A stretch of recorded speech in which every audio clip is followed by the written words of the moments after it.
असा गेलो आहे बाळा पुरा अडकून, हल्ली तुला झोपेतच पाहतो दुरून. असा कसा बाबा देव लेकराला देतो, लवकर जातो आणि उशिरानं येतो. एका घरी राहून या मनामध्ये घोर, तुला तुझा बाबा नाही मला माझी पोर. बालपण गेले सारे तुझे निसटून, उरे काय तुझ्या माझ्या ओंजळी मधून.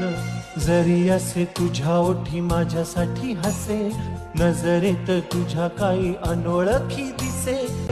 तुझ्या जगातून बाबा हरवेल का ग, मोठेपणी बाबा तुला आठवेल का ग. सासुराला जाता जाता उंबरठ्यामध्ये, बाबासाठी येईल का पाणी डोळ्यामध्ये.